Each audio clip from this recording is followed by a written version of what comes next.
Hello, അപ്പോൾ welcome back to second half of first day. അപ്പോൾ നമ്മൾ ഇന്നലെ പറഞ്ഞിരുത്തിയത് ഔട്ട്ഫിറ്റ് ചേഞ്ചിലേക്കാണ്. സോ ഫാസ്റ്റ് ഫോർവേഡ് നമ്മൾ ഔട്ട്ഫിറ്റ് ചേഞ്ചിന് ശേഷം കീനോട്ട് സ്പീക്കിംഗ് നടക്കുന്ന മെയിൻ ഹാളിലേക്ക് പോയി. അവിടുന്ന് വി ഹാവ് എ ടീ ബ്രേക്കിന് ശേഷം will be going to parallel sessions again. അപ്പോൾ അടുത്ത സെഷൻ എന്ന് പറയുന്നത് എയറോഡൈനമിക്സ് ആണ് എനിക്കുള്ളത്. സോ അവിടെ ചെന്ന് എനിക്കൊരു കോ ആങ്കറും കൂടെ ഉണ്ട്. അപ്പോൾ നമ്മൾ രണ്ടുപേരും കൊണ്ടായിരുന്നു ആ ഒരു സെഷൻ ഹാൻഡിൽ ചെയ്തത്. സോ ഈ പ്രോഗ്രാമിന് ശേഷം നേരെ നമ്മുടെ കൾച്ചറൽ പ്രോഗ്രാംസ് ആയിരുന്നു. കൾച്ചറൽ ഫസ്റ്റ് പെർഫോമൻസ് എൻ്റെ ആയിരുന്നു. പോയി ഫസ്റ്റിന് റെഡിയായി ഇതാ നമ്മുടെ ഡാൻസിൻ്റെ കുറച്ച് ക്ലിപ്പിങ്സ് ആഡ് ചെയ്തിട്ടുണ്ട്. കുറേ നാൾക്ക് ശേഷമാണ് ഞാനിങ്ങനെ കയ്യിൽ അൽത്തയൊക്കെ ഇട്ട് ഡാൻസ് ചെയ്യുന്നത്, സ്റ്റേജ് പെർഫോമൻസ് ചെയ്യുന്നത്. വേറെയും പെർഫോമൻസസ് ഉണ്ടായിരുന്നു, ലൈക്ക് ഒയിലാട്ടം.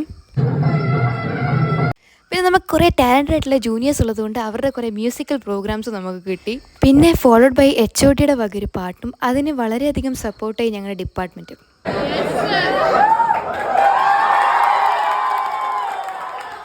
യെസ്, വളരെ സക്സസ്ഫുള്ളായി അദ്ദേഹം പാട്ട് പാടി. എന്നിട്ട് നമുക്ക് വേറെ കുറേ പെർഫോമൻസസ് ഉണ്ടായിരുന്നു. ദെൻ